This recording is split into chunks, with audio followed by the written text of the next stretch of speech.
Good evening students, welcome to my YouTube channel study fusion. आज हम पढ़ेंगे अपने टॉपिक स्प्लाइसिंग के बारे में। किसके बारे में? स्प्लाइसिंग। स्प्लाइसिंग होता क्या है? Joining of exons. अब एक्सोन्स क्या होते हैं पहले ये सुनो। Joining of exons. मैंने आपको पहले बताया था कि जब एमआरएनए बनता है, मान लो कि ये एमआरएनए है, प्री एमआरएनए जिसको हम बोलते हैं, तो इसमें दो तरह की सीक्वेंस होती हैं, एक एक्सोन और एक इंट्रोन। एक्सोन कैसी सीक्वेंस है? कोडिंग सीक्वेंस है। और इंट्रोन कैसी सीक्वेंस है? नॉन कोडिंग सीक्वेंस है। तो इसमें कई सारे ऐसे प्रेजेंट होते हैं, मान लो E1, I1, E2, I2, E3। E represents exon and I represents intron. तो जब हम इसकी स्प्लाइसिंग करेंगे तो ये कैसे हो जाएगा? E1, E2 और E3 ऐसे हो जाएगा ये। ठीक है, तो क्या है? Joining of exons. ये देख लो ना, E1, E2, E3 ये सारे साथ में जुड़ गए, है ना? क्या है? Joining of exons. तो हम ये भी कह सकते थे कि रिमूवल ऑफ इंट्रॉन्स, है ना? क्या हम ये कह सकते हैं? Removal of introns. Removal of introns is called splicing. कह सकते हैं? नहीं कह सकते, क्योंकि स्प्लाइसिंग सिर्फ क्या है? Joining of axon. इंट्रोन के साथ क्या हो रहा है उसको कोई लेना देना नहीं है, तो हम ये नहीं बोल सकते हैं। ठीक है, अब हम पढ़ेंगे कि एमआरएनए स्प्लाइसिंग कितने टाइप्स की होती है। ठीक है, एक एक करके देखेंगे।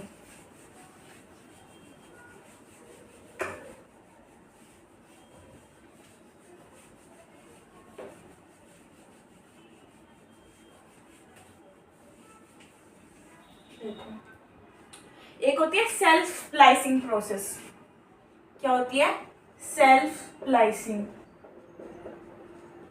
सेल्फ स्प्लाइसिंग में क्या होता है? इंट्रॉन्स खुद ही ऐसा मैकेनिज्म डेवलप कर लेते हैं कि वो खुद ही निकल जाते हैं और ज्वाइनिंग हो जाती है एक्सोन्स की। तो इसमें आते हैं ग्रुप 1 इंट्रॉन और ग्रुप 2 इंट्रॉन। ग्रुप 1 इंट्रॉन और ग्रुप 2 इंट्रॉन। ठीक है, ग्रुप 1 इंट्रॉन में एक लैरिएट स्ट्रक्चर की फॉर्मेशन होती है। बताऊंगी मैं लैरिएट स्ट्रक्चर क्या होता है, और इसमें कोई लैरिएट स्ट्रक्चर नहीं बनता है, नो लैरिएट स्ट्रक्चर। ठीक है, ग्रुप 1 इंट्रॉन और ग्रुप 2 इंट्रॉन। अब देखो होता क्या है। मान लो कि ये एक सीक्वेंस है, यहाँ पे एक्सोन है और यहाँ पे इंट्रॉन वगैरह प्रेजेंट है ऐसे करके, और यहाँ पे फिर से एक्सोन है। इसको लगा लो एक्सोन 1, इसको लगा लो एक्सोन 2। ठीक है, तो होना क्या है? एक्सोन्स की ज्वाइनिंग होनी है ना? और कराएगा कौन? इंट्रॉन के बेसिस पे होगी ना। तो यहाँ पे एक एडेनिन है, एडेनिन प्रेजेंट है इंट्रॉन्स में, जिसके पास क्या है? 2' OH सीक्वेंस है, 2' OH सीक्वेंस है। ठीक है, अब ये क्या करेगा? इस वाली एक्सोन पे 5' से 3' बनता है ना एमआरएनए, तो प्री एमआरएनए के 5' स्प्लाइसिंग साइड पे कट लगवा देगा।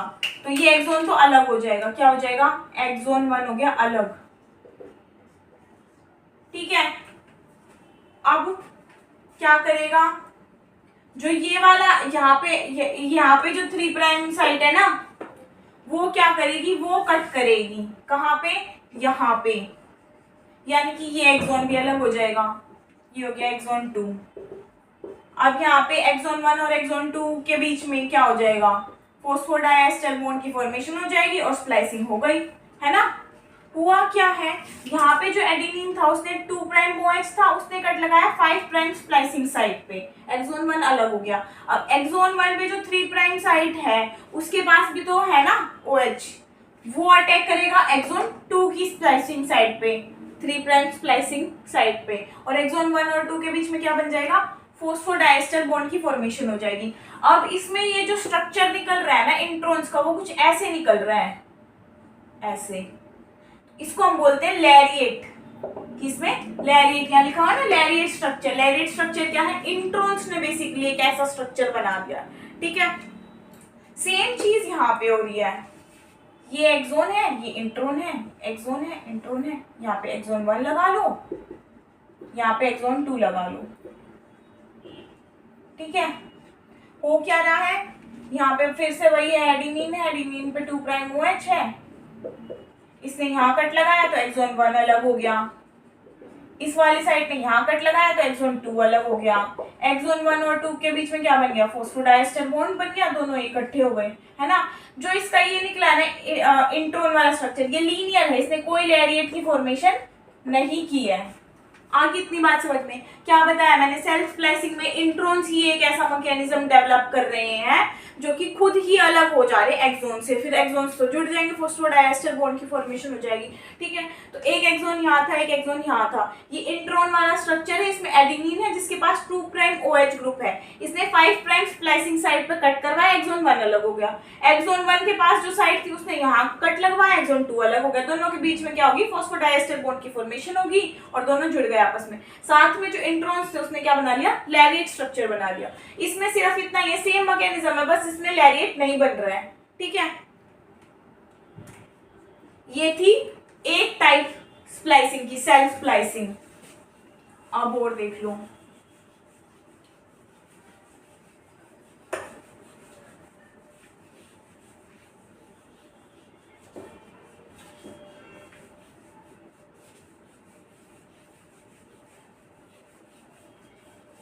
एक होती है अल्टरनेटिव स्प्लाइसिंग, पर अल्टरनेटिव स्प्लाइसिंग से पहले आप सब देखेंगे स्प्लाइसोसोम मीडिएटेड, क्या देखेंगे, spliceosome mediated splicing. Spliceosome mediated में क्या होगा, स्प्लाइसोसोम की मदद से होगी। स्प्लाइसोसोम में होता क्या है, SNRPs होते हैं, SNRPs हैं यहाँ पे U2, U1 है, U2 है, U3, U4, U5, U6 तक है, ये सारे क्या है, SNRPs है, इनकी हेल्प से जो है वो स्प्लाइसिंग होगी।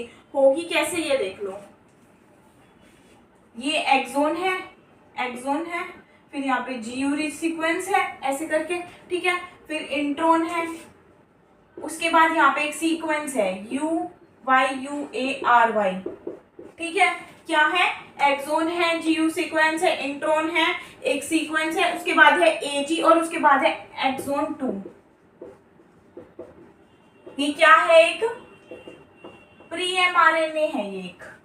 ठीक है, अब होगा क्या, एक होता है branch binding protein. Branch binding protein किसको ढूंढेगा, एडेनिन, जो ये सीक्वेंस है ना इसको ढूंढेगा और यहाँ पे आके अटैच हो जाएगा। क्या हो गया, ब्रांच बाइंडिंग प्रोटीन यहाँ पे आके अटैच हो गया। उसके बाद आएगा U1 कॉम्प्लेक्स। U1 कॉम्प्लेक्स किसको रिकॉग्नाइज करेगा, GU को, और यहाँ पे आके बाइंड कर जाएगा। क्या बाइंड कर गया, U1 यहाँ बाइंड कर गया, ब्रांच बाइंडिंग प्रोटीन यहाँ बाइंड कर गया, और यहाँ पे एक है पॉली एडिनाइल सीक्वेंस है यहाँ पे। ठीक है, क्या है, पॉलीपिरिमिडीन सीक्वेंस है। पिरिमिडीन क्या बताए थे, एक बताए थे प्यूरिन, एक बताए थे पायरिमिडीन। प्यूरिन थे AG के अलावा जो भी है, साइटोसिन है ना, थाइमिन है ना, वो क्या है, पायरिमिडीन है। तो पॉलीपायरिमिडीन एक सीक्वेंस है, उस पे आके बाइंड होगा U2 ऑक्सिलरी फैक्टर 65 और 35, U2 ऑक्सिलरी फैक्टर 65 और 35। ठीक है, यहाँ पे आके ये सब बाइंड हो गए। अब क्या होगा, जब ये सब बाइंड हो चुका है तो होगा कि ब्रांच बाइंडिंग प्रोटीन जहां पे बाइंड हुआ है ना, ब्रांच बाइंडिंग प्रोटीन तो जाएगा यहां से निकल। क्या हो रहा है, ब्रांच बाइंडिंग प्रोटीन जो एडेनिन सीक्वेंस है ना, ये UYUARY है, इस सीक्वेंस में जो ब्रांच बाइंडिंग प्रोटीन अटैच हुआ था वो निकल जाएगा। तो इसकी जगह क्या आएगा, ये निकल गया जी, यहाँ आ गया U2। ठीक है, और जो ये वाला कॉम्प्लेक्स है ना, इसको हम बोलेंगे A कॉम्प्लेक्स। कौन सा कॉम्प्लेक्स, A कॉम्प्लेक्स। इससे पहले जो था वो था E कॉम्प्लेक्स। ठीक है, क्या आ गया, सिर्फ ब्रांच बाइंडिंग प्रोटीन की जगह U2 आ गया तो उसका नाम भी चेंज हो गया, A कॉम्प्लेक्स बन गया। ठीक है, अब क्या हुआ कि इन्होंने अपना काम कर दिया, U1 ने और U2 65 और 35 ने, ये दोनों हो जाएंगे निकल, U1 भी निकल गया, U2A 65 भी निकल गया, 35 भी निकल गया, U2 अभी भी वही अटैच है। होगा क्या, आप देखो इसका स्ट्रक्चर हो जाएगा चेंज, ये कुछ ऐसा हो जाएगा। जो मैंने SNRPs बताए थे ना आपको, U1, U2, U3, U4, U5, U6, तो U1 का काम हो चुका है, U2 ये रहा है ना, तो U2 यहाँ पे है कुछ, और बाकी क्या आ जाएंगे अब, U3, U5, U6 और U4, ये सारे यहाँ पे आके अटैच हो जाएंगे। यहाँ पे अभी भी क्या है, एक्सोन है, यहाँ पे भी क्या है, एक्सोन है ना, ये सब अभी यहाँ पे प्रेजेंट है, ये सब आ गए है। तो जो अब ये कॉम्प्लेक्स बना है ना, ये वाला कॉम्प्लेक्स, इसको हम बोलेंगे बी कॉम्प्लेक्स। क्या बोलेंगे, बी कॉम्प्लेक्स। पहले ई कॉम्प्लेक्स था जिसमें यहाँ पे ब्रांच बाइंडिंग प्रोटीन अटैच था, ब्रांच बाइंडिंग प्रोटीन हटा U2 आ गया, तो ए कॉम्प्लेक्स की फॉर्मेशन हो गई। फिर बाकी के SNRPs आ गए, तो बी कॉम्प्लेक्स की फॉर्मेशन हो गई। ठीक है, अब होगा क्या, ध्यान से सुनना। जो ये प्रोटीन है ना U4, सबसे पहले तो U4 निकलेगा बाहर, -U4। ठीक है, U4 निकल गया, उसके बाद भी क्या बचा हुआ है हमारे पास, क्या बचा हुआ है, U4 निकलने के बाद भी U3 बचा हुआ है, U2 बचा हुआ है, U5 बचा हुआ है, U6 बचा हुआ है। 4 SNRP अभी भी हमारे पास बचे हुए हैं। स्ट्रक्चर कुछ दिखेगा ऐसा, सिर्फ कौन सा निकला है, सिर्फ U4 निकला है, तो U3, U5, U6 और U2 ये सब अभी भी अवेलेबल है ना। और ये कौन सा कॉम्प्लेक्स था, बी कॉम्प्लेक्स था ये, है ना। अब हुआ क्या है, जैसे ही U4 निकला है ना, तो हुआ ये है कि जो ये यहाँ पे GU सीक्वेंस बताई थी मैंने यहाँ पे पहले आपको, GU सीक्वेंस, तो इसके पास जो OH है ना, वो क्या करेगा, वो यहाँ कट लगवाएगा। ठीक है, कहाँ कट लगवाएगा वो, पहली बात तो जो कट लगवाने की प्रोसेस है ना, उसको हम बोल रहे हैं ट्रांस एस्टेरिफिकेशन। क्या बोल रहे हैं, ट्रांस एस्टेरिफिकेशन। हो क्या रहा है, जो ये वाली साइट है ना, ये यहाँ पे कट लगवा रही है।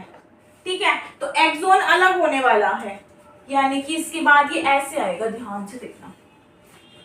मैंने आपको बताया ट्रांस एस्टेरिफिकेशन क्या है, जो 3 प्राइम प्लस साइड है वो यहाँ पे कट लगवा रही है, एक्सोन 1 अलग हो गया एक तरह से, है ना। उसके बाद इधर अभी भी क्या बचा हुआ है, U3, U2, U5, U6 इसका कॉम्प्लेक्स है, और यहाँ पे क्या है, ऐसे है ना, यहाँ पे एक्सोन है और ये क्या है, इंट्रोन है, इंट्रोन है ना, कुछ ऐसा ऐसा सीक्वेंस। तो अब क्या होगा, जो यहाँ पे ये था ना, इसने कट लगवाया यहाँ, ये होगी सेकंड ट्रांस एस्टेरिफिकेशन। क्या होगी, सेकंड ट्रांस एस्टेरिफिकेशन। तो एक्सोन जुड़ गए, इंट्रोन ने क्या बना लिया, लैरिएट फॉर्म कर लिया, है ना। आपको एक चीज याद रखनी है, जो ये सीक्वेंस थी ना YUARY, उसमें एडिनिन था, एडिनिन पे 2 प्राइम OH था और उसने कट लगवाया था इधर। क्या था, यहाँ पे एडिनिन था, उस पे 2 प्राइम OH था, उसने इधर कट लगवाया था, और यहाँ पे G है, G ने कट लगवाया है इधर। ठीक है, बन गया इतना, एक्सोन जुड़ गए, फॉस्फोडाइएस्टर बॉन्ड की फॉर्मेशन हो गई और ये लैरिएट बन गया। मैं दोबारा से आपको बता देती हूँ क्या क्या था। एक्सोन था, एक्सोन के बाद में GU रिच सीक्वेंस थी, फिर इंट्रोन था, फिर YUARY सीक्वेंस थी, फिर AG था, फिर दोबारा से क्या था, एक्सोन था, है ना। तो क्या हुआ था, जो एडिनिन जो YUARY सीक्वेंस थी उसमें एडिनिन था, एडिनिन पे ब्रांच बाइंडिंग प्रोटीन आके अटैच हो गया था, और U1 ने किसको रिकॉग्नाइज किया था, GU रिच सीक्वेंस को, वो वहां के बाइंड हो गया था। उसके बाद AG पे बाइंड हुआ था U2 ऑक्सिलरी फैक्टर 65 और 35, दोनों आके वहां पे बैठ गए, तीनों साइट ऑक्यूपाई हो चुकी है, कौन सी, एडिनिन वाली और एडिनिन ग्वानिन वाली और ग्वानिन यूरासिल वाली, हो गई ना तीनों ऑक्यूपाई। इस कॉम्प्लेक्स को हम बोल रहे हैं E1 कॉम्प्लेक्स, ये पहले कॉम्प्लेक्स की फॉर्मेशन हुई है। उसके बाद ब्रांच बाइंडिंग प्रोटीन निकल जाएगा और U2SNRP आ जाएगा। जैसे U2SNRP आया तो क्या हो गया, E कॉम्प्लेक्स से A कॉम्प्लेक्स की फॉर्मेशन हो गई, A कॉम्प्लेक्स की फॉर्मेशन हो गई। अब क्या होगा, U1 का काम हो चुका, U2, F65 और 35 तीनों का काम हो चुका, तीनों निकल जाएंगे, उनकी बजाय क्या आ जाएगा 3, 4, 5, 6 आ जाएंगे। ठीक है, U2 तो ऑलरेडी था ही, एक ऐसे स्ट्रक्चर की फॉर्मेशन कर लेंगे। ठीक है, उसके बाद क्या होगा, जो UARY सीक्वेंस थी उस पर जो एडेनिन था उसके पास 2' OH है, उसने कट लगवाया 5' स्प्लाइसिंग साइड पे। ठीक है, लगवा दिया कट, एक्सोन 1 अलग हो गया। अब क्या हुआ, जो GU रिच सीक्वेंस थी ना, GU, उसने कट लगवाया कहाँ पे, एक्सोन 2 की स्प्लाइसिंग साइड पे, 3' स्प्लाइसिंग साइड पे। दोनों एक्सोन अलग हो गए, दोनों की बॉन्डिंग होगी किससे, फॉस्फोडाइएस्टर बॉन्ड से। बच गया क्या, लैगेट, है ना, हो गया। अब करना है हमारे को अल्टरनेटिव स्प्लाइसिंग। अल्टरनेटिव स्प्लाइसिंग बहुत ज्यादा इंपॉर्टेंट टॉपिक है।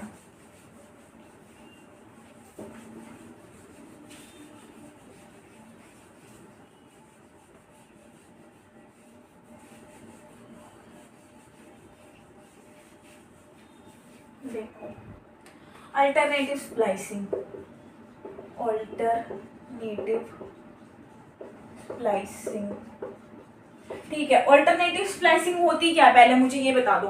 मान लो कि एक प्री mRNA है और उससे ही कई सारे mRNA बन सकते हैं।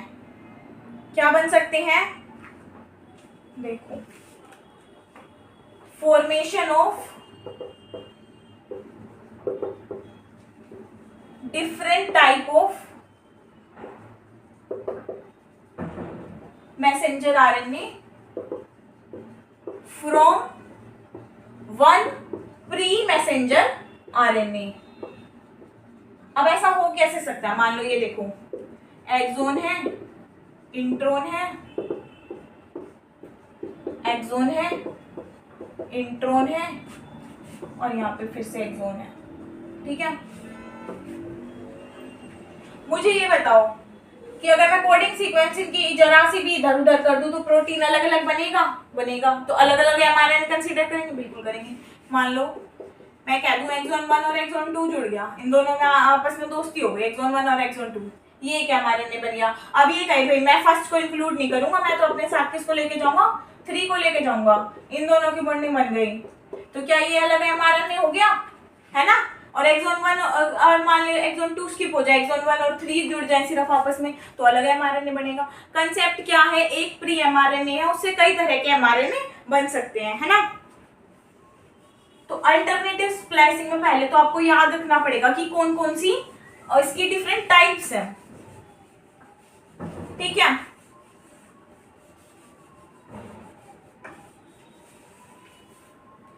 टाइप्स देखो, सबसे पहले इसमें नॉर्मल अल्टरनेटिव स्प्लाइसिंग का टाइप है ये। ठीक है, मान लो कि ये है इंट्रोन, एक्सोन इंट्रोन, सिंपल सी एक सीक्वेंस है। ठीक है, इसमें से क्या हुआ, कुछ नहीं हुआ, इंट्रोन इंट्रोन निकल गए, सिंपली I1, I2, E3, ये तीनों एक्सोन जुड़ गए। नॉर्मल स्प्लाइसिंग है, कुछ नहीं हुआ, इंट्रोन्स का रिमूवल हुआ है ना। फिर एक है exon skipped, exon skipped. Exon skipped में क्या होगा, मान लो यही सीक्वेंस है, ठीक है, इसी का बता रही हूं मैं आपको, इसमें एक्सोन स्किप्ड कैसे होगा। एक्सोन 1 था वो आ गया, एक्सोन 2 बीच में स्किप हो गया और सीधा क्या आ गया, एक्सोन 3 आ गया। तो ये कौन सी हो गई, एक्सोन स्किप्ड हो गई है ना। ठीक है, फिर एक है इंट्रोन रिटेन्ड, यही दिखा रही हूं, इंट्रोन रिटेन्ड। मान लो कि इसी का है, इसी का दिखाना है। हुआ क्या, E1 आ गया, E2 आ गया, E3 आ गया, बट बीच में क्या हुआ कि एक इंट्रोन भी रह गया, कोई भी लगा लो, I1 है इसमें तो I1 लगा लो, एक इंट्रोन इसमें रह गया तो इसको कहेंगे इंट्रोन रिटेन, क्योंकि इसमें इंट्रोन एक रह गया ना, है ना। एक है एक्सोन एक्सटेंडेड, इसको कट करके बताती हूँ। एक्सोन एक्सटेंडेड, एक्सोन एक्सटेंडेड में क्या हुआ, I1 था, E1 था, E2 था, E3 था, E1 E2 E3 सब अटैच हो गए, लेकिन छोटा सा हिस्सा, बिल्कुल छोटा सा, पूरा का पूरा इंट्रॉन नहीं, छोटा सा हिस्सा इंट्रॉन का भी आ गया। इसमें क्या हुआ था, पूरा का पूरा इंट्रॉन यूं का यूं रिटेन हो गया था, इसमें छोटा सा हिस्सा इंट्रॉन का आया है। ठीक है, 4 टाइप हो गए। कौन कौन से? Normal, exon skipped, exon extended, intron retained. एक है अल्टरनेट एक्सोन। इसमें बच्चों को बहुत ज्यादा कंफ्यूजन होती है, तो ध्यान से सुनना। क्या है अल्टरनेट एक्सोन? इसी का टाइप है ये अल्टरनेट एक्सोन। अल्टरनेट एक्सोन में हो क्या रहा है, मान लो E1 E2 इन दोनों का कॉम्प्लेक्स बन गया, या फिर E1 E3 का कॉम्प्लेक्स बन गया। कैसे भी कॉम्प्लेक्स बन सकता है अल्टरनेट एक्सोन में। ठीक है, E1 E2 का भी बन सकता है, E1 E3 का भी बन सकता है। ठीक है, हो गया अल्टरनेटिव स्प्लाइसिंग। अभी तक मैंने कौन कौन सी बताई है? सेल्फ स्प्लाइसिंग बताई है। सेल्फ स्प्लाइसिंग में ग्रुप 1 ग्रुप 2। ग्रुप 1 में क्या था? ग्रुप 1 में लैरिएट की फॉर्मेशन नहीं हो रही थी, ग्रुप 2 में लैरिएट की फॉर्मेशन हो रही थी, है ना। फिर मैंने बताया था स्प्लाइजोसोमेटेटेड। स्प्लाइजोसोमेटेटेड में SNRPs का रोल बताया था, है ना। अल्टरनेटिव स्प्लाइसिंग की मैंने टाइप्स बता दी। अब एक एग्जांपल देख लो अल्टरनेटिव स्प्लाइसिंग का, फटाफट होता कैसे है। ये एग्जांपल इंपॉर्टेंट है, आपको लिख के आना पड़ेगा अगर अल्टरनेटिव स्प्लाइसिंग आपसे पूछी जाती है। मान लो कि ये है एक्सोन 1, ये इंट्रोन आ गया, ये एक्सोन 2, ये एक्सोन यहाँ पे इंट्रोन आएगा ना, इंट्रोन आ गया, या एक्सोन 3, या फिर से इंट्रोन आ गया, या एक्सोन 4, या एक्सोन 5। ठीक है, ऐसे है ये कुछ।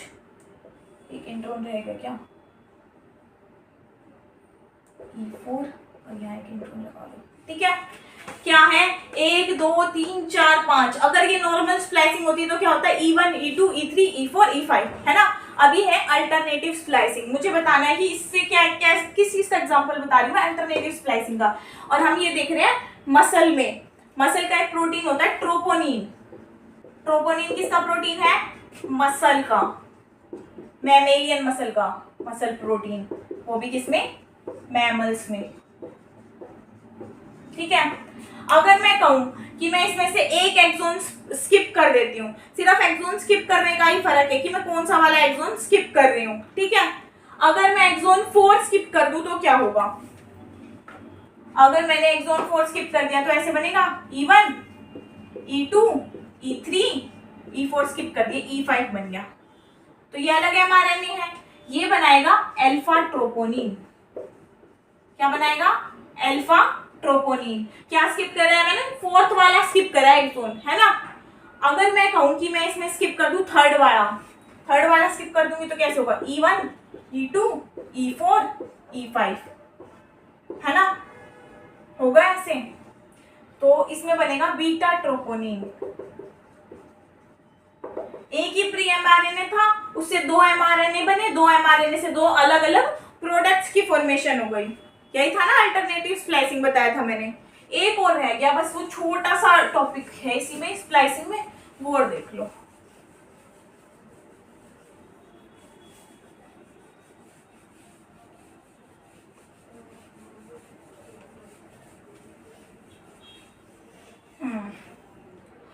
ये है ट्रांसप्लाइसिंग। ट्रांसप्लाइसिंग,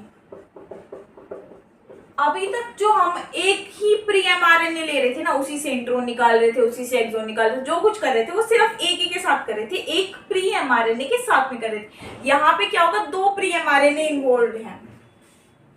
एक ये है, मान लो ये इसमें एक्सोन है, ऐसे है ये। ठीक है, इसमें है GU रेड सीक्वेंस, इधर 5 प्राइम से 3 प्राइम होता है ना। क्या mRNA की फॉर्मेशन कहाँ से होती है? 5 प्राइम टू 3 प्राइम होती है। और दूसरा है उसमें भी ऐसे ही, उसमें क्या है? AG रिच सीक्वेंस से आगे AG एक्सोन, और ये है 3 प्राइम साइड, ये है 5 प्राइम साइड। 2 प्री mRNA है, एक ये रहा। इसमें GU सीक्वेंस है 3 प्राइम साइड पे, इसमें AG सीक्वेंस है 5 प्राइम साइड पे। ठीक है, अब जो A है ना, A के पास क्या है? A के पास है 2 प्राइम OH। A के पास क्या है? 2 प्राइम OH और G है उसके पास है 3 प्राइम OH। ठीक है, फर्स्ट स्टेरिफिकेशन रिएक्शन होगी, इसने लगवाया यहाँ कट, ये वाला एक्सोन हो गया अलग।